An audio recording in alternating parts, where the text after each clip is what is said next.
이번 주에는 남부지방은 폭염으로 또 이 중부지방에는 폭우로 인해서 많은 사람들이 피해를 받았습니다. 인천과 강남에는 빗물이 제대로 빠지지 않아서 많은 차들이 물에 빠져서 많은 재산에 피해를 보았습니다. 특별히 서울의 반지하에서 살던 일가족 3명이 폭우로 인해서 집안으로 빗물이 순식간에 들어와서 목숨을 잃는 안타까운 일들이 벌어지기도 했습니다. 영국의 한 방송에서는 영화 기생충에 나오는 반지하에 사는 사람들 이야기를 빗대어 말하면서 반지하에 사는 사람들이 빗물에 잠겨서 죽었다고 보도를 하면서 우리를 부끄럽게 하기도 했습니다. 한국에서는 32만 명 정도 되는 사람들이 반지하에 살고 있다고 합니다. 반지하에서 살고 있는 사람들의 삶이 얼마나 힘든지 저는 잘 알고 있습니다. 길거리 먼지가 바로 들어오고 지나가는 사람들의 발소리 또 오토바이 소리도 들리고 음식을 할 때 연기가 잘 빠지지 않고 곰팡이를 늘 달고 살아야 하는 그런 불편한 점이 얼마나 많은지 모르겠습니다. 하루빨리 반지하에 사는 사람들이 폭우로 인한 비 피해를 받지 않도록 정부 관계자들이 대책을 마련해서 다시는 폭우로 인한 비 피해로 소중한 사람들의 목숨을 잃는 일이 없도록 하나님께 중보기도 하고 또 기도해야겠습니다. 오늘은 사도행전 2장 42절로 47절 하나님 말씀을 가지고 은혜의 말씀을 나누도록 하겠습니다. 다 같이 일어서서 한 목소리로 사도행전 2장 42절로 47절 다 같이 한 목소리를 읽어봅시다. 시작. 그들은 사도들의 가르침에 몰두하며 서로 살리는 일과 빵을 떼는 일과 기도에 힘썼다. 모든 사람에게 두려운 마음이 생겼다. 사도들을 통하여 놀라운 일과 표징이 많이 일어났던 것이다. 믿는 사람은 모두 함께 지내며 모든 것을 공동으로 소유하였다. 그들은 재산과 소유물을 팔아서 모든 사람에게 필요한 대로 나누어 주었다. 그리고 날마다 한 마음으로 성전에 열심히 모이고 집집이 돌아가면서 빵을 떼며 순전한 마음으로 기쁘게 음식을 먹고 하나님을 찬양하였다. 그래서 그들은 모든 사람에게서 떡을 샀다. 주님께서는 구원받는 사람을 날마다 더하여 주셨다. 오늘 본문 배경은 오순절날 성령 충만한 베드로 사도가 설교를 하자 3,000명의 사람들이 하나님의 아들 예수님을 주와 그리스도로 믿고 구원받은 후에 교회에서 어떤 삶을 살았는지 우리에게 가르쳐 줍니다. 자, 이제 예루살렘 초대교회는 새신자 3,000명과 120명의 제자들이 함께 모여서 공동체를 이루며 신앙생활을 하면서 오늘날 우리 교회의 원흉이라 할 수 있겠습니다. 그리고 오늘 본문은 예루살렘 초대교회 공동체에 생활하는 모습을 소개해 주면서 모범된 교회의 전형적인 신앙생활을 우리에게 교훈해 줍니다. 본문을 보면 먼저 예루살렘 초대교회 사도들과 3,000명의 새 신자들이 모인 교회에서 4가지 골격을 가지고 살아간 것을 현재 우리 교회에게 가르쳐 주는 것을 알 수가 있습니다. 우리 한번 알아보도록 합시다. 본문 2장 42절 제가 읽어보겠습니다. 그들은 사도들의 가르침에 몰두하며 서로 사귀는 일과 함께 음식 먹는 일과 기도에 힘썼다라고 기록이 되어 있습니다. 첫 번째는 사도들이 가르침에 몰두했다고 우리에게 가르쳐 줍니다. 성령 충만한 예수님의 12사도들은 그동안 3년 동안 예수님을 따라다니면서 직접 예수님께 훈련을 했습니다. 그리고 12사도들은 예수님께 3년 동안 구약 말씀과 예수님의 말씀을 배웠습니다. 그래서 그들은 12사도는 이제 진리의 성령님의 도우심으로 3,000명의 새 신자들에게 구약 말씀과 예수님의 말씀을 가르쳤고 3,000명의 새 신자들은 12사도들의 가르침을 부지런히 배우고 따라갔던 것을 우리가 알 수가 있습니다. 자, 예수님께 직접 훈련을 받은 12사도들은 예수님이 사역하신 그대로 따라하는 것을 우리는 알 수가 있습니다. 사복음서에 보면 예수님이 하나님 나라의 복음을 전하는 공성의 사역을 하실 때 예수님은 늘 제자들과 무리들에게 하나님의 성경 말씀을 최우선적으로 가르친 것을 우리에게 가르쳐 줍니다. 그 대표적인 예로 누가복음 9장에 보면 예수님이 물고기 2마리와 보리떡 5개로 5,000명을 먹으실 때도 예수님은 먼저 그들에게 하나님 나라의 복음을 가르치시고 난 후에 그들에게 먹을 것을 주었습니다. 예수님은 늘 제자들과 무리들에게 하나님의 말씀을 최우선적으로 가르치신 것을 우리에게 가르쳐 줍니다. 그래서 제자들은 예수님이 하나님 나라의 복음을 먼저 가르치신 모범을 따라서 12사도들은 첫 번째로 3,000명의 새 신자들에게 하나님의 성경 말씀을 믿고 살도록 가르치신 것을 알 수가 있습니다. 12사도들은 3,000명의 새 신자들이 성경 말씀을 배우고 성경 말씀을 묵상하고 기도해서 하나님의 성경 말씀을 믿음으로 그들의 내면 깊이 뿌리 내려서 고난이 오고 핍박이 올 때 믿음 잃지 않도록 하기 위해서 성경 말씀을 우선적으로 3,000명의 새 신자들에게 사도들은 부지런히 가르쳤습니다. 저는 그동안 신앙생활을 몇십 년 동안 하면서 제 주위에 아는 분들 중에 초신자일 때 성령의 능력과 은사를 받고 뜨거웠던 사람들 중에 고난이 오고 핍박이 왔을 때 성경 말씀을 멀리하고 게을리하면서 믿음을 잃어버리는 사람들을 많이 보았습니다. 저와 여러분은 성령 충만한 목사님을 통해서 성경 말씀을 부지런히 배우고 개인적으로는 우리 안에 내주하시는 성령님의 도우심으로 매일 규칙적으로 성경 말씀을 묵상하고 기도하고 또 소그룹으로 성경 공부도 하면서 하나님 말씀을 믿는 믿음으로 살아가도록 합시다. 그 다음에 두 번째는 개역 성경에는 교제라고 번역을 했고 새 번역에서는 사귐이라고 번역하고 영어로는 펠로십이라고 하는 이 그리스 단어는 코이노니아라고 합니다. 이 원어인 코이노니아는 사람들이 교회 안에서 서로 친밀하게 친형제 자매처럼 교제하고 사귀고 물질적인 나눔이 있는 것을 가르쳐 줍니다. 예루살렘 초대교회는 서로 성도들끼리 친형제 자매처럼 사귐 있고 교제하고 하는 것을 중요하게 가르쳤습니다.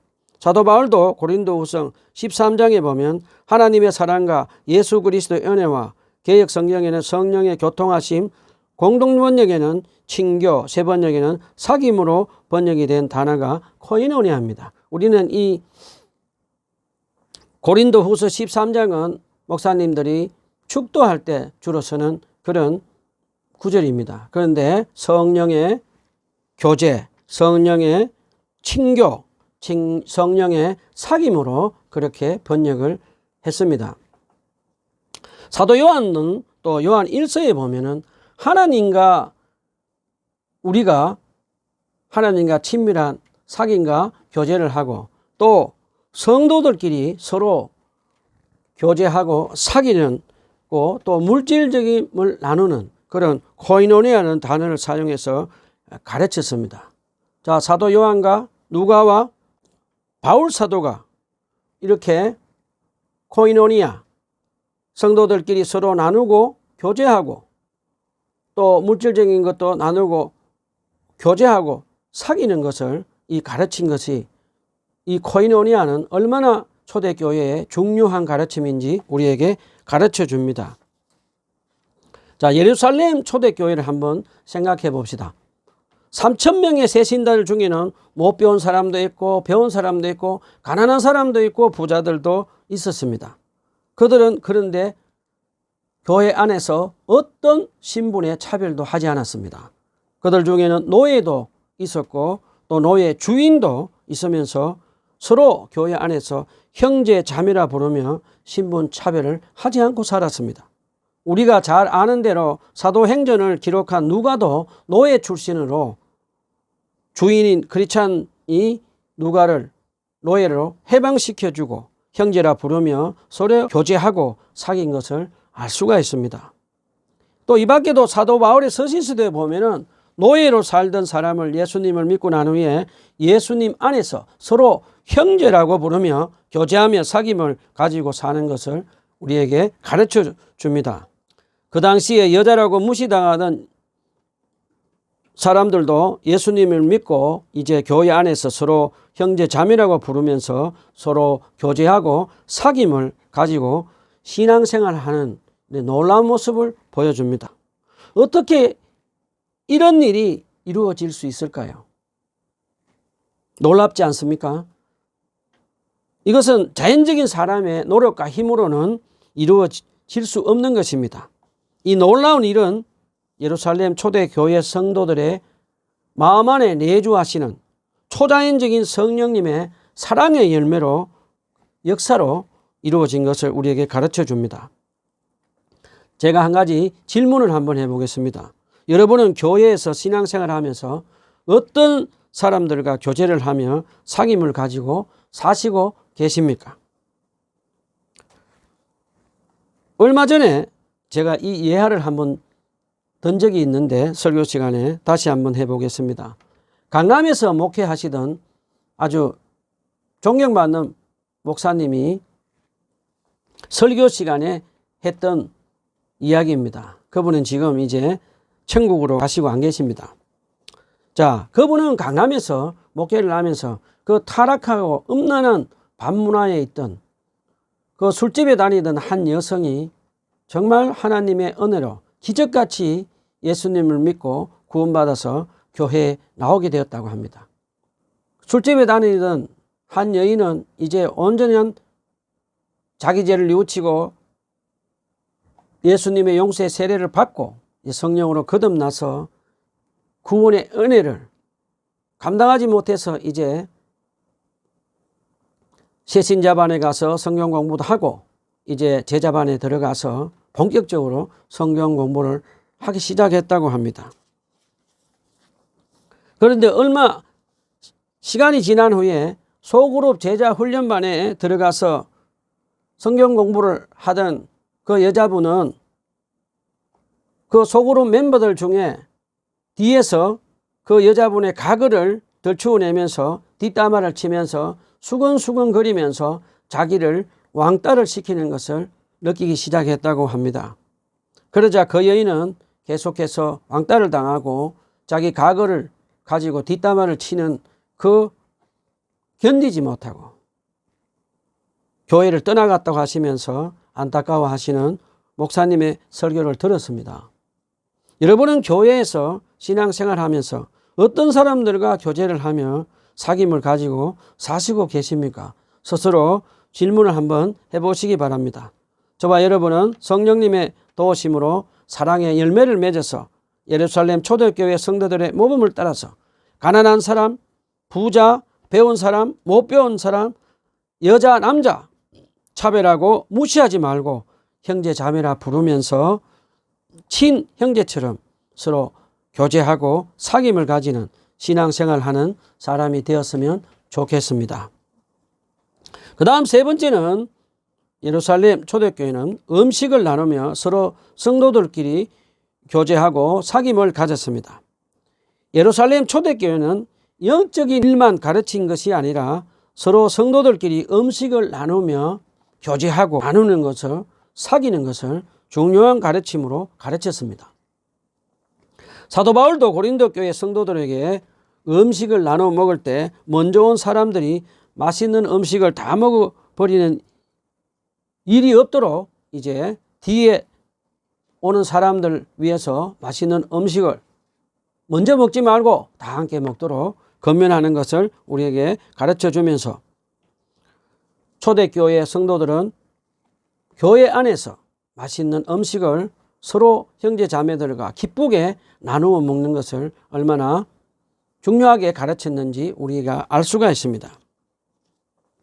자, 예루살렘 교회에서 음식을 나누어 먹으며 서로 교제하고 사귐을 가지는 것은 몸된 교회를 이루며 사랑으로 섬기는 것을 우리에게 가르쳐 줍니다. 미국 한인교회 목회를 하시다가 은퇴를 하시고 목사님들의 성경 공부를 인도하고 계시는 한 목사님의 이야기를 제가 직접 들은 이야기입니다. 미국에 사실 때 그분은 꽤나 큰 교회의 목회를 담당하고 계셨다고 합니다. 그런데 어느 날 한 가난한 한국 새신자가 교회에 들어왔다고 합니다. 그러자 많은 사람들이 새신자들을 환영하고 기뻐하며 식사도 같이 하며 섬겼다고 합니다. 그런데 시간이 지나가면서 그 새신자는 덩그러니 혼자서 식사를 하고 있었다고 합니다. 그것을 보고 목사님이 찾아가서 그 새신자, 가난한 새신자와 함께 식사를 하며 교제를 하고 식탁 교제를 하고 나누었다고 합니다. 그러면서 목사님은 설교 시간에 어떻게 새신자가 가난하게 보인다고 같이 가서 식사도 하지 않고 사귀지도 않고 교제도 하지 않느냐라고 몇 번이나 설교를 하면서 빨리 잘못된 것을 고치라고 권면을 했다고 합니다. 안타깝게도 그 성도들은 끝까지 목사님의 말씀을 듣지 않고 그 가난한 신자가 혼자서 쓸쓸하게 식사를 하며 외롭게 살도록 내버려 두었다고 합니다. 우리는 지금 코로나 때문에 성도들끼리 교회에서 자유롭게 식탁 교제와 사귐을 나누지 못하고 있습니다. 자, 코로나 끝나고 교회에서 자유롭게 식사를 하게 될 때 우리는 예루살렘 교회 성도들처럼 성령님의 도우심으로 성령의 사랑으로 가난하고 못 배운 사람들 차별하지 말고 가난한 사람들과 음식을 나누며 교제하고 사귐을 가지는 저와 여러분이 되시기를 부탁을 드립니다. 자, 네 번째는 예루살렘 교회는 기도에 힘썼다고 가르쳐 줍니다. 예루살렘 초대교회 3,000명은 12사도들과 함께 모여서 한 마음으로 중보 기도하는 훈련을 받은 것으로 보입니다. 12사도들은 성령 충만함으로 예수님이 기도로 모범을 보여주신 것을 기억하며 3,000명의 새 신자들에게 계속해서 함께 모여서 전심으로 기도하는 습관을 가르치며 하나님 나라의 복음을 전하는 사는 그 정인으로 사는 것을 훈련시키는 일에 힘을 썼던 것을 우리가 알 수가 있습니다. 자, 기도에 전심으로 힘썼는 이유는 앞으로 예루살렘 교회가 사도들이 감옥에 가고 이제 많은 고난과 핍박을 받을 때 많은 성도들이 이제 함께 모여서 예루살렘 교회 성도들은 계속해서 기도하고 또 기도하고 기도하는 이 훈련을 통해서 이제 믿음에 굳게 서서 고난과 핍박을 넉넉히 이길 수 있도록 해주는 원동력이 된 것을 우리가 알 수가 있습니다. 우리가 잘 아는 대로 기도는 구원받은 성도들의 영혼의 호흡입니다. 3,000명의 새 신자들은 12사도들의 도움을 받아서 성령님의 도우심으로 하나님께 기도를 하면서 하나님과 친밀한 교제를 하며 성령 충만함으로 하나님 나라의 복음을 전하는 정인으로 살며 영적으로 계속해서 성장해 나가는 것을 우리가 알 수가 있습니다. 한 가지 제가 또 질문을 해보겠습니다. 여러분은 요즘 어떻게 기도를 하며 어떤 기도를 하시고 계십니까? 스스로 질문을 한번 해보십시오. 저와 여러분은 예루살렘 초대교회 성도들처럼 다 함께 모여서 전심으로 성령님의 도우심으로 우리나라 대통령과 정부 지도자들 그리고 한국 교회와 영적 지도자들 그리고 아직 예수님을 믿지 않는 사람들을 위해서 중보기도 하고 또 기도하고 기도해야겠습니다. 자, 이제 예루살렘 초대교회는 성령 충만한 12사도들에 의해 성경 말씀을 가르침을 받고 3,000명의 초신자들은 성경 말씀을 배우고 전심으로 기도하며 성령님의 도우심으로 하나님께 영적인 교제와 사귐을 하며 성령님의 사랑으로 성도들 간에 신분 차별 없이 교제와 사귐을 하며 사랑으로 음식을 나누며 서로 교제하며 사귀며 살았습니다. 우리는 이 예루살렘 교회가 이 네 가지 가르침을 가지고 이 네 가지 골격을 가지고 우리 신앙생활한 것을 기억하며 우리도 이 네 가지 가르침을 잊지 말고 기억하며 실천해야겠습니다. 제가 영국에서, 미국에서, 이제 한국에서 많은 교회와 공동체를 방문한 적이 있습니다. 어떤 교회는 영적인 성경 말씀과 기도를 굉장히 중요시하게 가르치고 강조하면서 성도들끼리 서로 교제하고 신분 차별 없이 사귀는, 또 물질을 나누고 음식을 함께 나누어 먹으면서 교제하고 사귀는 것을 등한시하는 것을 또 보았습니다.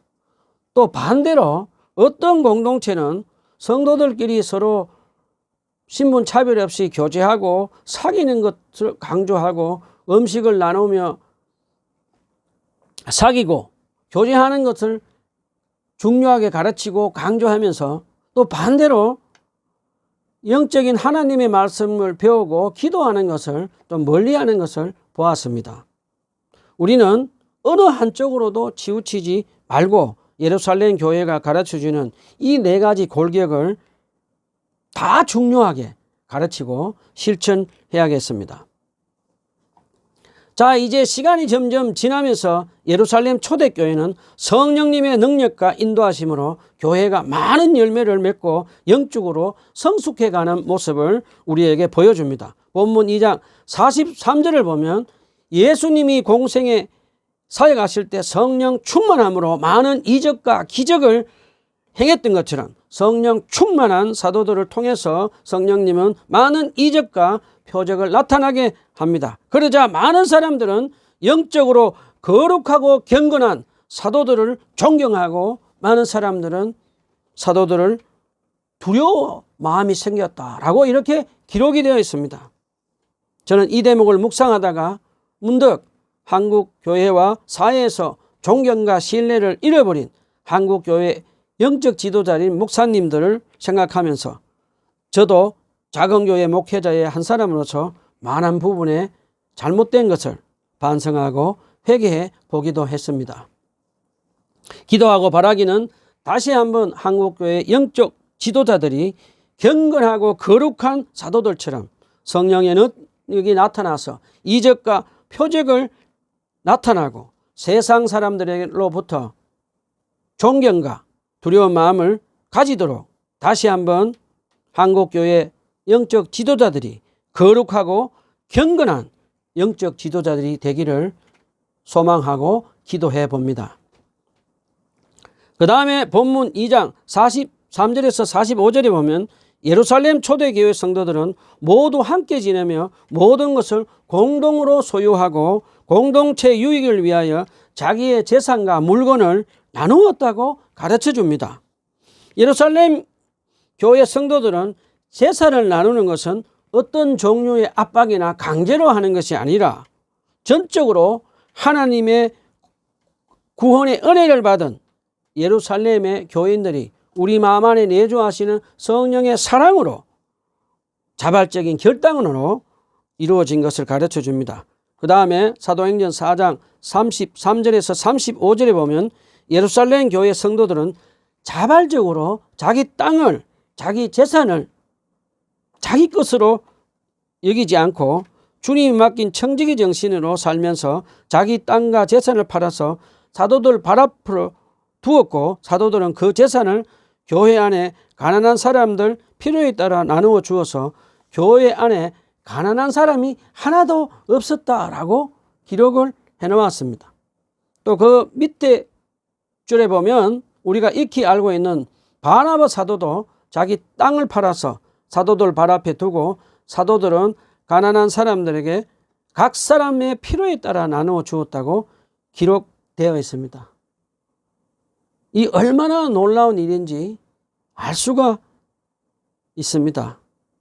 누가복음 4장에 예수님이 나다 해당에서 설교를 하실 때 주의 성령이 내게 임하시고 가난한 자에게 복음을 전하러 오셨다고 하시며 주의 은혜, 희년을 선포하신 그 말씀이 오늘 예루살렘 교회에서 자원하는 희년의 실천, 자기 땅을 팔아서 하나님의 구원의 은혜에 감사해서 자기 땅을 가난한 사람들에게 나누어 주는 이 희년, 자발적인 희년이 이 예루살렘 교회에서 일어난 것을 우리에게 가르쳐주고 있습니다. 자본주의에 사는 저와 여러분은 이 대목을 생각하면서 과연 세상에서 이런 일이 일어날 수 있을까? 이렇게 한 번씩 의문을 가지기도 하고 참 꿈같은 일이라고 생각을 할 수도 있습니다. 그런데 누가복음에 보면 예수님을 만난 부자 세리장 삭개오 이야기가 나옵니다. 부자 세리장인 삭개오는 피도 눈물도 없이 돈을 사랑하고 로마 앞잡이로 많은 세금으로 그 당시에 유대인 동족을 괴롭힌 사람으로 많은 사람들로부터 왕따를 당했습니다. 그래서 그는 외롭게 살고 있었습니다. 그런 그를 예수님이 찾아와서 나무 위에 외로워 있는 삭개오의 이름을 부르시며 내가 너의 집에서 하룻밤 머물겠다라고 하자 삭개오는 예수님의 놀라운 사랑과 은혜에 감동을 받습니다. 그동안 그가 악착같이 모아둔 많은 재산을 가난한 사람들에게 나누어 주고 자본적으로 예수님의 사랑과 구원의 은혜에 감격해서 자원해서 사랑으로 가난한 사람들에게 나누어 주고 구원을 받습니다. 그리고 삭개오는 남은 삶을 온전히 예수 그리스도의 하나님 나라의 복음을 전하는 삶으로 헌신을 했습니다. 그 밖에도 교회사에 보면 많은 사람들이 예수 그리스도의 십자가의 구원의 은혜에 감사해서 자원해서 성령의 사랑으로 많은 재산을 가난한 사람들에게 나눠준 사람들이 많이 있습니다. 그 중에 러시아의 레오 톨스토이도 예수님의 구원의 은혜에 감사해서 성령의 사랑으로 자기 노예들을 해방시켜주고 자기 땅을 자기 것으로 여기지 않고 하나님이 자기에게 맡겨주신 청지기 정신으로 그 노예들을 해방시켜주면서 땅을 나누어 주었습니다.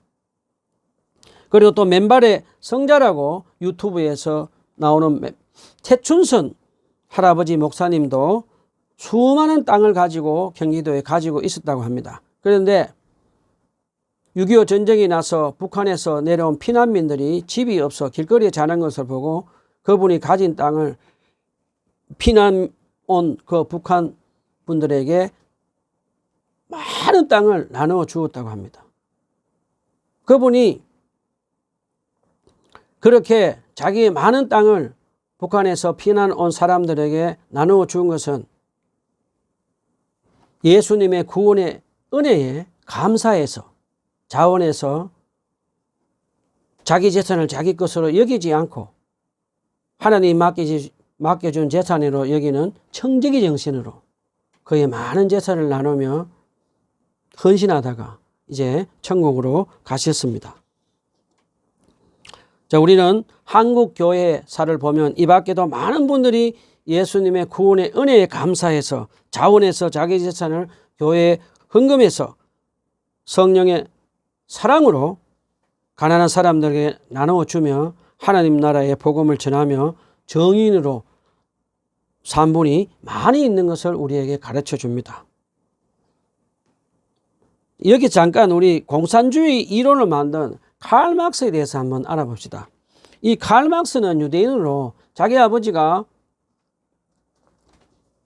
유대교를 버리고 기독교에 개종하자 아버지에 대한 원한과 정으로 이제 이 사도행정, 이 우리가 오늘 본문으로 선택한 이것을 카피해서 공산주의 이론을 이제 만듭니다. 우리가 잊지 말아야 될 것은 공산주의가 먼저 나온 것이 아니라 사도행전에 예수님께서 세운 사도행전 예루살렘 교회 공동재산, 공동으로 소유한 이것은 공산주의 이론보다 예수님께서 이 땅에 교회를 세우면서 성령을 통해서 이루어진 것이 먼저라는 것을 잊지 말아야겠습니다. 자, 이 칼 막스는 공산주의 이론을 사상을 만들면서 그는 자원에서 재산을 나누는 사랑에 여기신 성령님을 빼버리고 강제로 땅을 빼앗아서 가난한 사람들에게 나누어주는 이 공산주의 이론을 만들어서 얼마나 많은 사람들을 죽였는지 우리는 알 수가 있습니다. 공산주의 이론과 이 초대교회 예루살렘 교회에서 일어나는 이론은 정반대입니다. 초대교회 성도들은 예수님의 구원의 은혜에 감사해서 자기 재산을 가난한 사람들에게 사랑으로 나누어 주었는데, 이 공산주의자들은 강제로 땅을 빼앗아서 그 사람을 죽이고 가난한 사람들에게 나눠주는 그런 가르침과는 정반대인 것을 우리는 꼭 기억해야겠습니다. 자, 다시 본문으로 돌아갑시다. 자기 재산을 자기 것으로 여기지 않고 예루살렘 교회 성도들은 예수님의 구원의 은혜에 감사해서 자원하는 심령으로 자기 땅과 재산을 자기 것으로 여기지 않고 청지기 정신으로 자기 재산과 땅을 사도들 발 앞에 두고, 사도들은 각 사람의 필요에 따라 가난한 사람들에게 나누어줘서 가난한 사람들이 한 사람도 없는 초자연적인 성령의 사랑의 열매의 역사가 일어난 것을 가르쳐 줍니다. 사도들이 또 이래 나누는 방식을 우리가 잠깐 한번 생각해 보면, 만약에 가족이 5명이면 5명의 가족에 필요한 재산을 물건을 나누어 주고, 2사람이면 2가족에 필요한 물건을 나누어 줬다는 것 우리가 꼭 기억해야겠습니다. 각 사람의 필요에 따라 가난한 사람들에게 나누어 주었다라는 것을 우리가 꼭 기억해야 되겠습니다.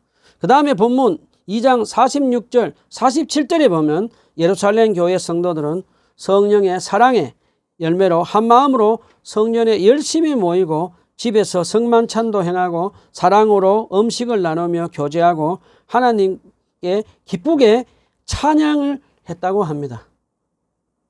얼마나 아름다운 모습인지 모르겠습니다. 매일매일 만나서 서로 하나님께 찬양하고 기도하고 교제하고 음식을 나누며 서로 기쁨으로 사귀고 교제했던 것, 이 모습을 보면서 얼마나 가슴이 설레이는지 모르겠습니다. 우리도 이런 교회로 추구하며 살아야겠습니다. 그런데 여기서 한 가지 독특한 것을 누가는 기록했습니다. 성전에 열심히 모이고 집에서 성만찬도 행하고 사랑회로 음식을 나누며 하나님을 기쁘게 찬양을 했다라고 기록을 했습니다. 앞으로 사도행전을 보면 예루살렘 교회가 고난과 핍박을 받을 때 예루살렘 초대교회는 가정에 모여서 하나님을 찬양하고 예배하고 또 서로 교제하고 음식을 나누어 먹었습니다.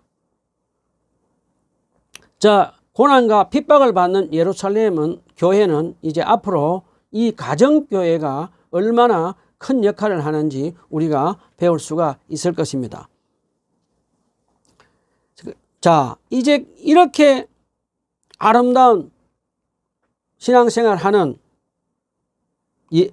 예루살렘 교회 성도들을 보고 예수님을 믿지 않는 유대인들은 예루살렘 교회 성도들이 성령의 사랑으로 서로 영적인 것과 정신적인 것과 물질적인 것을 나누고 사귀며 교제하는 모습을 보고 많은 사람들은 호감을 가지고 예루살렘 초대교회 성도들의 그런 어트랙티브, 매력적인 스피리추얼 어트랙티브, 영적인 매력에 이제 푹 빠지게 됩니다.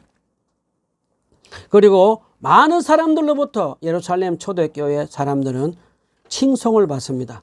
그러자 주님께서는 구원받는 사람을 날마다 더하며 주셨다라고 그렇게 기록이 되었습니다. 이제 3,000명의 예루살렘 교회는 시간이 지나면서 5,000명이 되었다라고 이제 가르쳐 줍니다. 한국 교회는 일제강점 때 비폭력으로 3.1절 만세운동도 앞장서기도 하고 평양에는 큰 회개 부흥도 있었습니다. 그러다가 1945년부터 1985년까지 남한교회에 엄청난 부흥을 경험을 했습니다. 얼마나 한국교회가 부흥을 했는지 1970년 때는 1년에 4,000개의 개척교회가 세워졌고 한국교회 목사님과 성도들은 한국 사회로부터 존경과 신뢰를 받아서 남한 인구의 4분의 1이 개신교 교회를 다녔다고 합니다.